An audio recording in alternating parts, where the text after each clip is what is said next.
But in order to do this, we need a few qualities. One is discernment.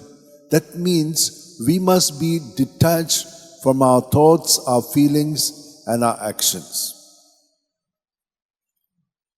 This is quite difficult for us because we are not training ourselves for it. We say it, but we don't do it. How can we do it, as I've been saying to you all the time, and as Pius X has told us, we must be frequently and firmly doing away with evil.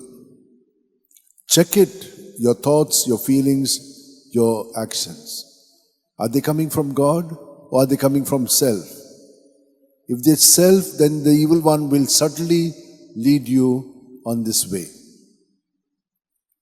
Now, once you discern, then you determine, this is what it is. God wants me to do this.